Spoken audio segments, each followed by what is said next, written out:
Okay, welcome back. This is Catherine Moldenhauer again, and I'm creating the American Withdrawn. So, I have to clarify a few things first. In the first film, I called the English version that I posted earlier as a play, as a one-woman monologue, as a translation, and I think I'm gonna stay with that because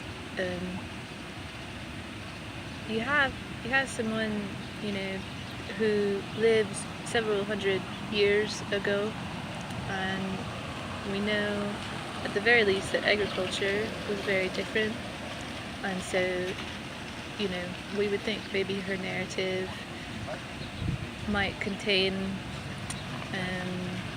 something we would consider more foreign. You know, she might be someone who could talk about Latin. You know, in her other work, Harriet Jacobs, you know, she's talking about her mistress allowing her to arrange the flowers. You know, why wouldn't she have said, you know, the Liliaceae, you know, was too disturbing, so I was finally allowed to, you know, something like that. You know, I don't, you know, why would it have a more lush and rich semantics? Why would it be so laconic, basically? So we'll call it that it is a translation, and otherwise I only did, you know, 5-minute increments because I was just testing at first, but I ended up liking that it sort of stopped in that way. So we're gonna keep on in that fashion, that it'll just be like 5 minutes at a time, and we'll see how that works. Yeah. You know, like when you go to a professor and there's someone that finally pauses and you start realizing that you know, or, you know, deliberately makes a grammatical error, and you start being able to focus better. So, we'll try that. Okay, so who was Harriet Jacobs, and what is woman in this monologue or narrative?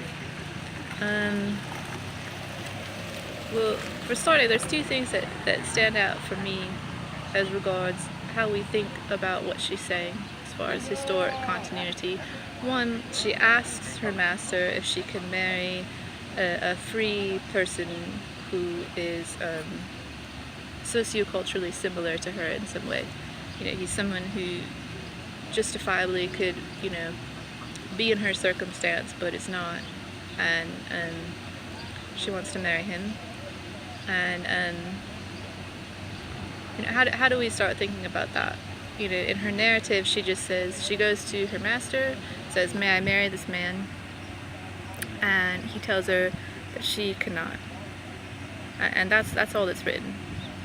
But you know, so how do we start thinking about that? You know, how would we, you know, think about that? One, he's, you know, how does he exercise that influence over her? You know, is it something similar to today, where if you do not have a certain economic and credit profile, you cannot have a verifiable second income that would, you know, help to support a family to the living condition that your supposed mate would want to be upkept in? You know, is it that simple that her master just wouldn't forward her the loan? And then, okay, second off, I'm going to stop here because I'm trying to keep to 5 minutes, and I want to start talking about her as a Christianized writer. Like what about her as a Christianized person, whether she's Muslim or Jewish, or you know, whether or not she's from Africa or Haiti or, you know, Argentina. You know, why is she Harriet Jacobs instead of, you know, Fallon or something? So but anyway, she's a Christianized person. She's a very like conservative writer.